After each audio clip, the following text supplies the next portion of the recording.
Are you thinking of purchasing a commercial property? You fell in love with it? The real deal killer is not the rent roll. It's what's underneath the ground. As soon as it starts touching water, it just spreads. And so it'll just create a huge plume underneath the ground. And then that's often when we see neighboring properties also affected. That will be about $100,000 to $200,000 a year to maintain. Today we have Daisy Wanless from Macalester Geoscience. She's going to go over the buried truth under the soil, tanks, groundwater, soil contamination, and see if the commercial deal you're looking to purchase is a real deal. Daisy, how are you? Thanks for being on the show. Hi, Jack. I'm great. Thanks for having me. Geoscience, phase ones. Tell us a little bit about yourself, Daisy. How'd you get into this? It's actually funny. I graduated with a degree in physics, and I knew I wanted to move to California. I was in Denver and just started looking for companies. I did geophysics, so I started looking for geoscience and found David McAlister, and we started talking and figured it was going to be a great fit. So actually I had to like kind of learn all of this stuff fresh. I didn't know what a phase one was either. I didn't know about like commercial real estate, stuff like that. So I've been learning along the way. And now that I know about it, I'm like, oh my God, thank God I learned about this before purchasing any commercial property. I know. I've been in a lot of deals where this comes up. So for the listeners that don't know what a phase one is or thinking of purchasing a commercial property, what is a phase one and why is it required? A phase one is going to be essentially environmental screening on the property. They are very in depth in the sense that we go through all the historical documentation that we can, including aerial photographs, city directory listings, fire insurance maps when available. And we also look at environmental databases for potential releases. We basically scour as much information as we can from documented sources to learn as much as we can about the property, who's been using the property, and who's been using the adjoining properties. We compile all that information and essentially make a determination if there's any impacts that have happened to the property or not. That's where we usually end up making either recommendations for further investigation or we look at the whole property. Oh, including a site visit. Of course, we also go and look at the site, make sure that whatever is going on the property is we go and we look at the property and make sure that the tenants that are there or whatever is there is accurate to what the person is going to purchase. So checking on vacant land, making sure it's vacant and stuff like that. But essentially, once we get all of our information, we compile it and make a decision on if there's been impacts or not. And then from there, decide if. So you guys are looking for any contaminants in the building and the soil, correct? Correct. So to any listeners, we'll give you an example. We're here in Long Beach.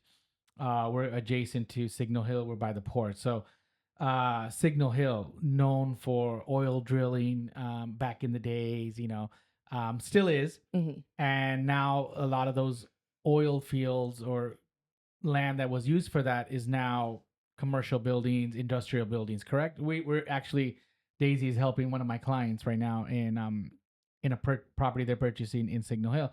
So they did the phase one and they were checking for is the soil contaminated with gas tank? Were there any tanks left behind? I didn't know that either because when they were using it as oil fields and they had storage tanks that were underground, correct? Mm-hmm. Usually you would think they would take the tanks out, but that wasn't the rules back then. So you just bury them, and those can usually cause contaminations on the property, right?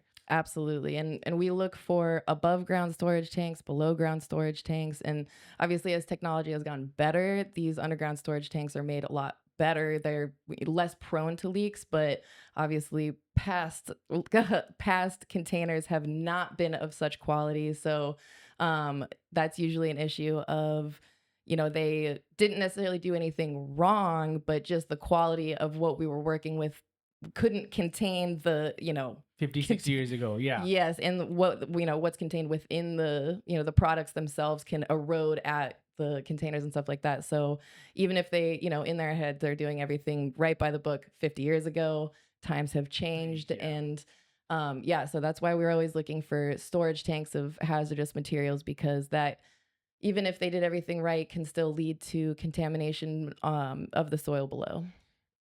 Is it always just the soil you guys look for? Can the building itself be contaminated? We will look at we look for like soil and groundwater contaminants potentially, and obviously groundwater only comes in depending on where the water table is. Okay. So if there's like if the water table is very deep, then it's likely just going to be in soil. When it comes to buildings, if there's any contaminated soil below the building, then we have vapor intrusion concerns, because especially like volatile organics will start to break down, and they'll release gases and they'll start rising up. And then if you have any little cracks or anything in your concrete foundation, then those can start to seep up and affect the people that are using the property. Is it mostly just when you talk about like the vapors and the soil contamination? Is it mostly like oil? Is that what you're looking for, or is there any other industry that has that was particularly used on a certain land or property that causes more contamination than the other ones? Because I understand, and I think most of you is okay if you're buying a gas station or let's say a mechanic shop. There's motor oil and stuff like that that can probably seep into the ground. Gas tank, the gas station, there's tanks underneath, might release some chemicals into the soil. But what else? What other industries? Like, what other industries or what other businesses can have issues with like soil contamination or even building contamination? I think the biggest one would be dry cleaners. Dry cleaners. Dry cleaners, because they used to use PCE, tetrachloroethylene. I'm always bad with the acronyms, but PCE, really good at waterproofing things, especially when it came to dry cleaning and stuff like that. However, we learned that it's a carcinogenic, it has carcinogenic properties, and it can be quite toxic and things like that. And so, what ends up happening is, we learned that, and now we're phasing out PCE for dry cleaners. That being said, there's still a lot of people using PCE, and there's also a phase out period. So, the EPA gave businesses time to phase out the PCE. They didn't need to do it overnight. So there still is businesses using this product. And unfortunately, what happens is the PCE is strong enough to erode the sewer pipes below the building. Oh wow. And so what happens is, again, even though these operators, usually like tenants, that are leased to these properties, they're not necessarily doing anything that's like wrong, but the PCE can still go down the drain, start to erode the sewer pipes, and then subsequently all that liquid starts going into the soil, and then Cause it's all the damage. Yeah. Well, forget the damage. I'm not dry cleaning anymore. After you just said that, so people are still. This is a carcinogenic substance that Yeah. is being phased out, but people, dry cleaners are still using it. Yeah, On and our clothes and that that's we what you'll see, like especially like environmental friendly dry cleaners and Oh, stuff. okay. Now I There, get I it. assume that they would probably be trying to promote the fact that they are not using PCE and stuff So like that. if you are listening and you take your clothes to a dry cleaner, you've been warned now. Ask them. Ask them. That is insane. Yeah. I'm I get my clothes and suits and all that stuff dried, dry clean. Now I gotta think another route, or gotta go Yeah. eco-friendly. So that chemical.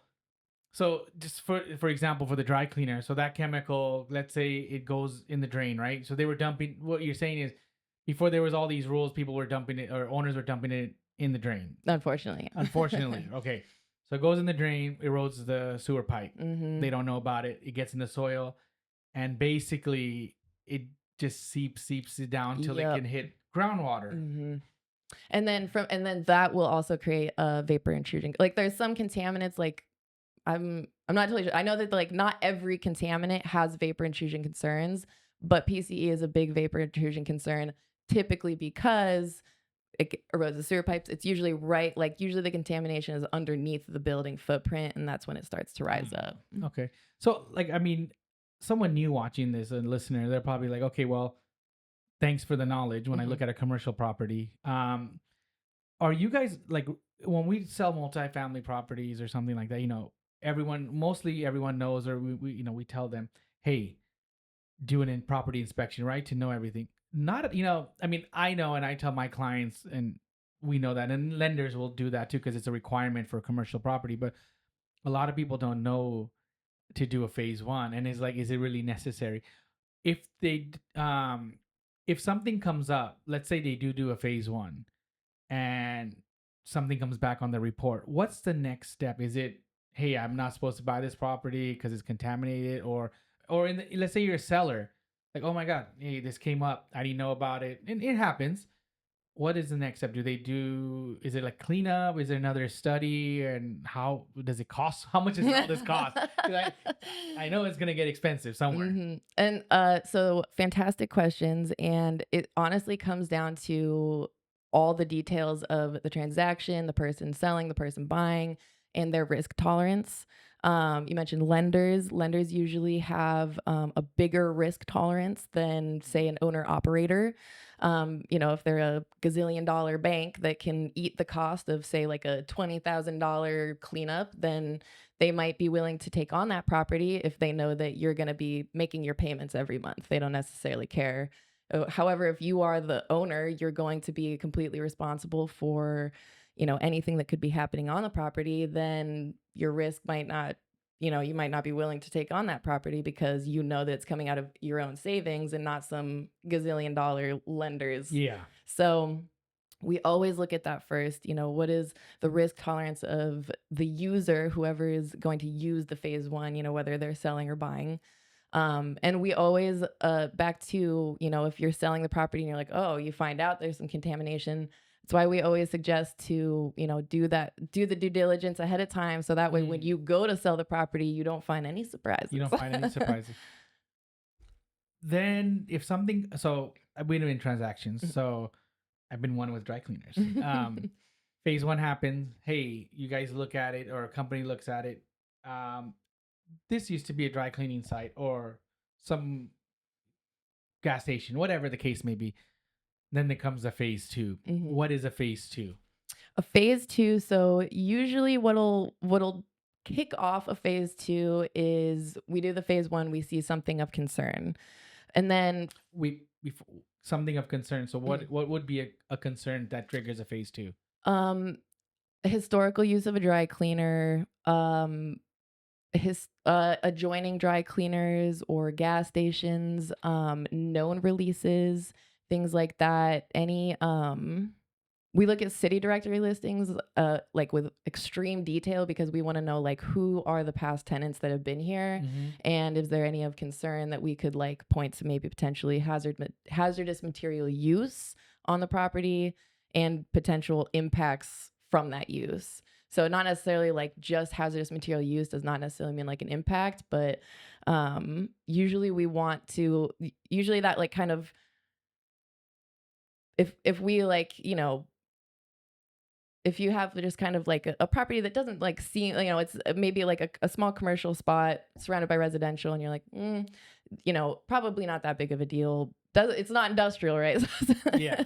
Can't be too much of a nightmare. But if we go and we're like, okay, it used to be dry cleaner, then we would, but it was only for 10 years, and it was 10 years ago, then maybe we would just want to like pop a couple holes and just get a little bit of soil vapor. We would want to kind of get like an initial characterization, maybe if we have an area of concern, we're going to attack that area. You know So what I mean? you would drill holes into the ground Yes. to see how, like, if there is damage or if there is soil contamination, how deep is it? Exactly. And so we will, and again, that's back to like every property is different. We're going Right. to look at exactly what is the potential issue, where on the property is the potential issue, and then how can we strategically characterize it without, because essentially what we do is we just dig straight down and we pull soil samples out, and then we go and test them at, depending on where we think the problem is, different intervals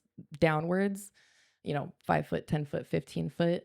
And so once we have that kind of initial characterization, because again, if you have just one area of concern, we're not going to go on the entire property and punch a whole bunch of holes and Right. sample everything, because that is going to be a huge cost to whoever's paying for it, and we don't want to make we want you guys to have successful W- transactions. w- So when you said cost, hmm punching holes hmm or borings, right? yeah. Borings.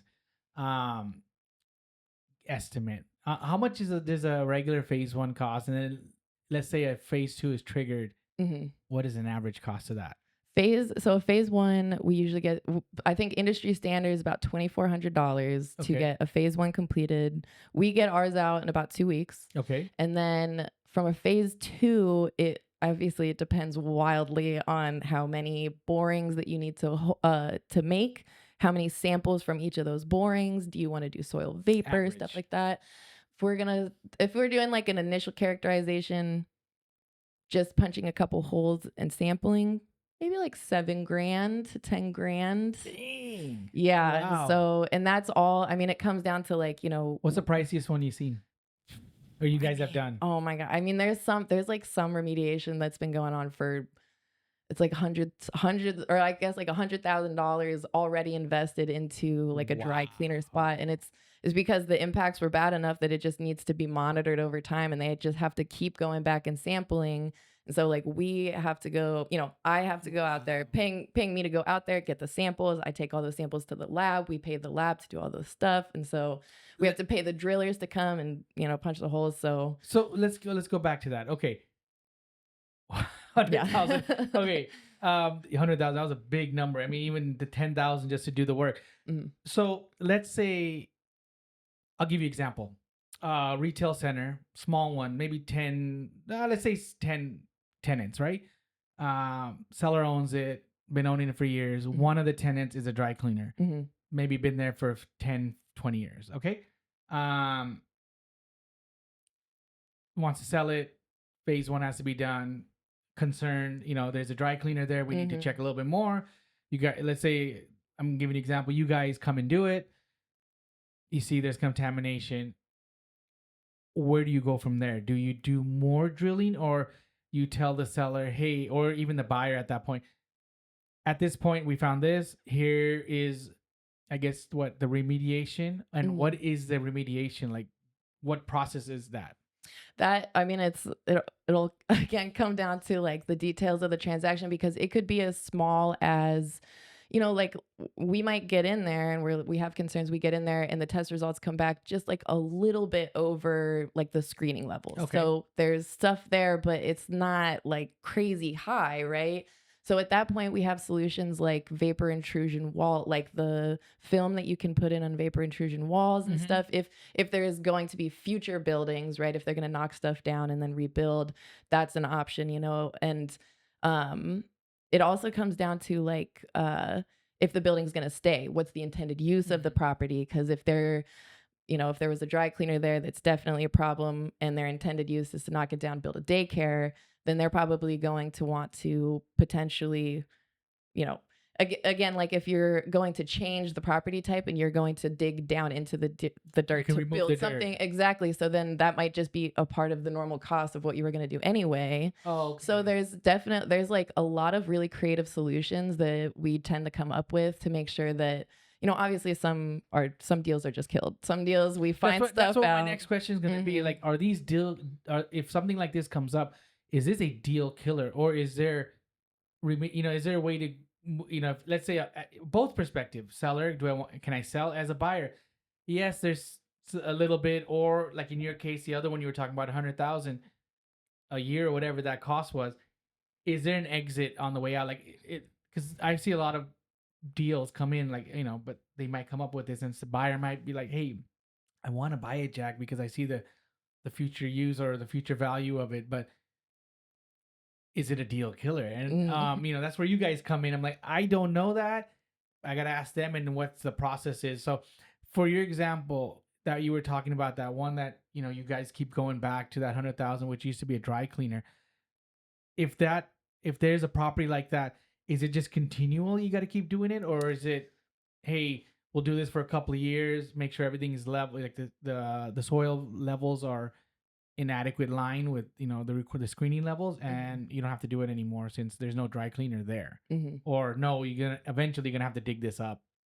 That property is it's interesting because it when it comes down to remediation and moving forward, like let's say we do the phase one, there's concerns. We do the phase two, we come back with some hits of contamination.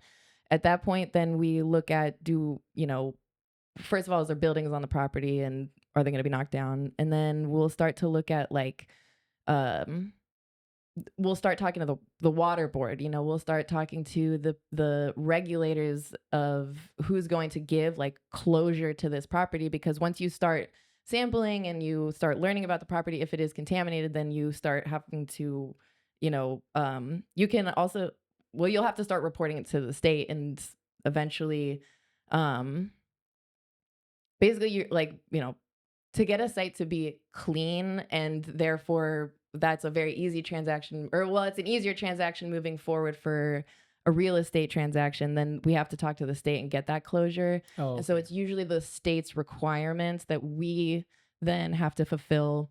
And so that's why David is such a valuable player, is he's been in this industry for so long that he knows how to talk to the water boards. He knows what they're looking for. He knows how to, not necessarily like convince them, but it's like, what evidence do we need to show to prove that this property is safe? It's safe for the adjoining people as well. And so that's like the arguments that we will start to build based on all this evidence that we gather on your property, or theoretical property. And sometimes they can be sticklers, but we are good about, and so that's part of the problem with that property, is the state is worried about the neighboring residential properties. Yeah. So that's why we just have to keep going back and Yeah. keep testing it, keep saying, another solution that happens is just natural attenuation. If the property, again, it's very dependent on many factors, but if again you get a hit, but it's just a little bit over the screening level, it's just like, the screening level meaning that's like a state, it's like a State level stuff, yeah, right? state. Yeah, the state has decided that this chemical at this level is harmful, and and they'll give you both a residential and like an industrial. Okay. So there's two different levels. If you have an industrial property, there's a little bit of a wider, yeah. whereas the residential is very tight restrictions. So these levels are what we refer to when we are, deciding on how contaminated the property is. So Okay. we look at the state level, and if it's just like a little bit above that, then we can sometimes make the argument that, there's a little bit there, but over the next 5 years, it's going to attenuate, or, it's just going to dissipate. It's going to just, It's gonna disappear naturally. yeah, which Okay. that is, the earth. That happens? It does. Okay. And it might I take, didn't know that. it depends on where the contaminations are and where, what the ground is below, but the earth is moving. It's, water's moving around down there. So, stuff is breaking down.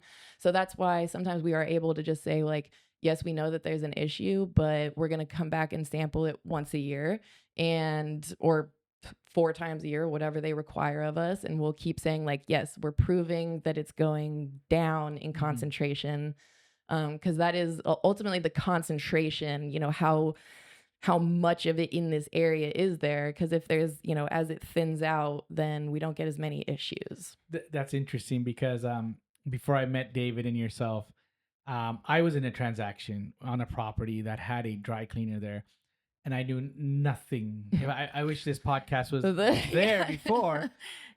Give it to the people. Because that was the first time that I encountered a phase one, and the lender required it. And I was like, okay, whatever, do it. And obviously, it's dry cleaner. So they're like, well, we got to do some borings. I said, okay. What does that cost? They're like, it was like $5,000. Oh, okay. I mean, it wasn't like, okay. I was like, does like really need to be done? Like, yeah. And then we'll find out, if it's all the set levels are fine, then we can proceed. So he did it. And they're like, they went 5 feet deep on 3 spots on the property that came up really high.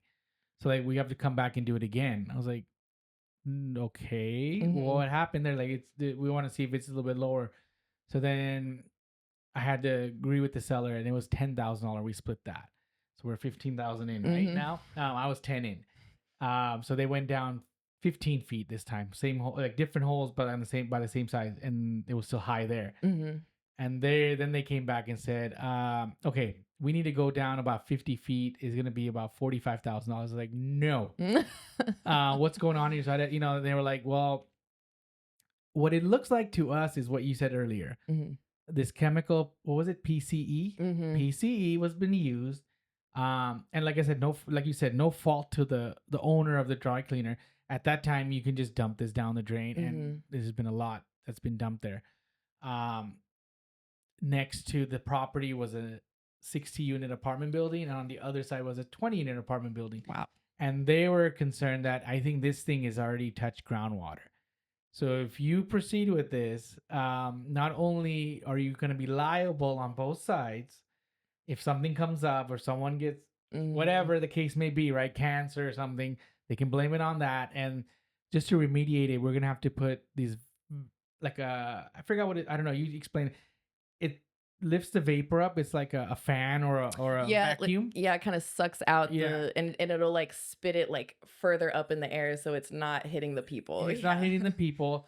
And I said, okay, so what is that? They said that will be about $100,000 to $200,000 a year to maintain, and you need a minimum of 5 years to do that. We'll retest, and if it's to the levels of state, like you said, EPA levels or whatever, state levels, then you can remove that. I'm like, this property is not worth it. Yeah, now. yeah. You watch the deal be killed in the moment. Yeah, I saw the deal be killed in the moment, and then to my point, I didn't know much, so I had a environmental lawyer, and he just like I'm like, I don't know anything about this. Here's the phase 1, phase 2. Here's what we have, and he's like, if you have X amount of money in your bank account, go ahead and buy this. If not, just walk away. This is not even worth it. And I was just like, wow. So yeah, to that point, I was telling him, I'm like, I always thought, mechanic shops or gas stations or stuff like that were the hazardous ones. I was like, I never knew dry cleaners were like, and he's like, dry cleaners are the worst.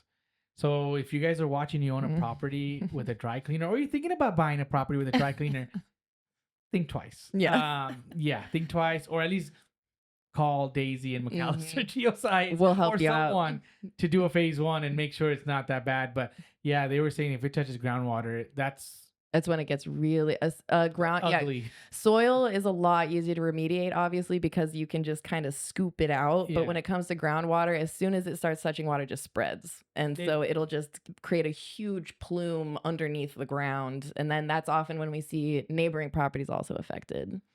Wow.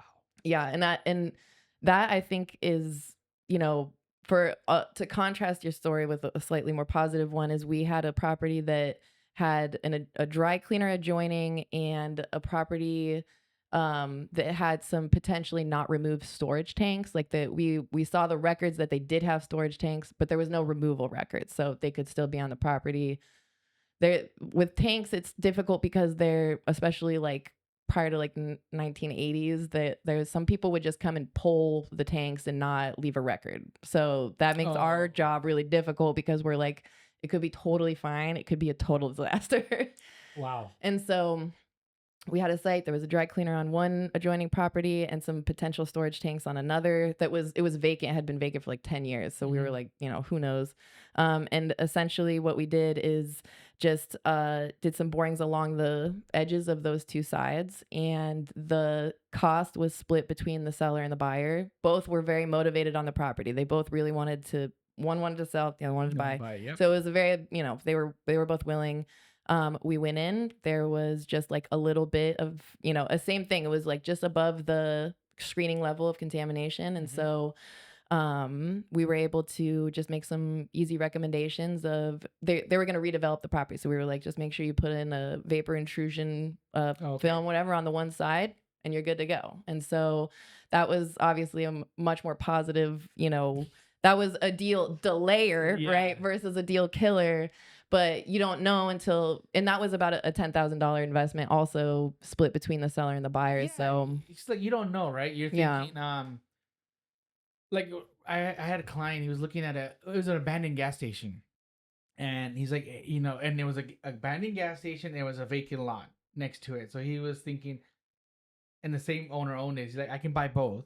And then I was thinking of building, 10 units or whatever on there. Mhm. And he kind of, we were going through back and forth, but he didn't move forward with it. But for an example like that, you could build on a gas station, right? Like, long as you're redeveloping, you can take all of the dirt out, most of the dirt out, and you'll be fine. Or, and like you said, put a vapor intrusion wall or something. Mhm. But oil or gas, even if it touches groundwater, is that as bad as the PCE chemical, or is that easier to remediate? My question is. I would say, I mean, they both break down differently. Okay. And so if it hits groundwater, then we're going to be like testing for different things. And so there might be like cost differences based on um, what we're looking for. But generally speaking, the remediation is pretty much the same. The only thing is really like if it's volatile, so like if it's down there, like like cook, as it breaks down, does it also become vaporized and move up, which Oh, that is true of both PCE and like gas, diesel, oil, those kinds of things. Like those will start to vapor off. But there's other I don't I don't know if it's for sure, but like there's other contaminants that will just sit there. mm-mm. But that being said, remediation is pretty much the remediation will be the same if it's just in soil, just gonna dig and haul. Just scrape out all the dirty dirt, and then what we do is take confirmation samples. So there is, if you're looking to redevelop a property and it's an old gas station, that you're going to put a giant apartment building that's going to go 40 feet down for a parking garage. Mm-hmm. That you're going to scrape out all that dirt. The only real added cost then is just making confirmation samples, probably ahead of time to see where the impacts are, and then after to make sure there's nothing left. From our talk right now, it doesn't matter how bad, I guess. Well, you answer this question. Doesn't matter how bad the contamination is. There is a way to remediate all this stuff. It's not like, I mean, if you're, depends on how deep your pockets Yeah. are, but there is a way, right? Like Yeah. if you want a certain property, lot, whatever, it can be done. Yeah, and the other thing is like if you're not going to put a building on it, then that becomes a lot easier, because if it's just going to be an open space, even like a lot of golf courses are old landfills, because as it's like, it sounds Probably, gross, yeah. but you're like, well, at least it's getting used for Right. something, right? And because there's not a ton of like buildings on top of golf courses, that vapor is not really collecting. It gets just whiffed away by the vapor. Really becomes a problem when it gets trapped inside the building, and then you're sitting inside the building. So when you don't have that added problem, then you can the open air really helps. So the main thing of what I'm hearing from is, and when it comes to contamination, is the vapor, because you obviously, if you're living there, you're inhaling it, neighbor joining, and that causes all the cancer and stuff. So if someone's trying to buy a property, right, but the adjacent properties, you guys do the research, has the contamination, who's liable? That is a fantastic question, and it does go back to the EPA RECRA Act, the Resource Conservation and Recovery Act, and essentially, and that ultimately gave birth to the Superfund Act, which is that when there's no responsible party for a large piece of contamination, then it goes to the EPA to solve the problem. And when it comes down to neighboring properties, that Superfund law essentially means that the current owner and the past owners are responsible for the contamination. And if you have a neighboring property and you find out that it's contaminated from from not your problem, then that's when Jennifer Novak, she's our environmental lawyer that we use. She would be a fantastic resource for that, because you'll want to start talking to other people to get, because you obviously you don't want to pay for it, but that'll come down to like, what is that property? Because if it's an abandoned gas station, then you're probably not going to be able to chase anybody down. But that being said, if it is just like, if it's like a normal gas station, then call up your environmental lawyer. Okay. Stuff like that. So. Wow. Yeah. A lot of information. I mean, it's great information, right? If you, especially if you're looking to buy a commercial property. Absolutely. Daisy, I'll let you have the last word. Please tell us about yourself and how we can reach you and Macalester Geoscience. If any viewers over there thinking about, obviously they should call me first Mm. and we'll get in touch. But if they have a property they're thinking of selling and want to do a phase one first, or in escrow for a property and they need a recommendation, go for it. Absolutely. Yeah. So I work at McAlister Geoscience. We are out of Long Beach, and we also serve the Seattle area. So pretty much any property on the West Coast, we can we can get out there, and we also have lots of other support throughout the country. So if you have other properties, we can also help with that. When it comes to the services that we offer, we have a pretty extensive. We have like a tiered system of how deep how deep the investigation goes. So we have kind of like a it's about $100. We'll do like a really brief database screening. So that'll tell us if there's any. That'll usually any releases or any kind of obvious big stuff that's on list with the state. That'll tell us, and then we can tell you, oh, no issues, or maybe we should keep looking. And then from there, we usually will recommend like a phase one, like we talked about. We also have another tier of a transaction screening, and that's like kind of like a half of a phase one where we do just a little bit of digging.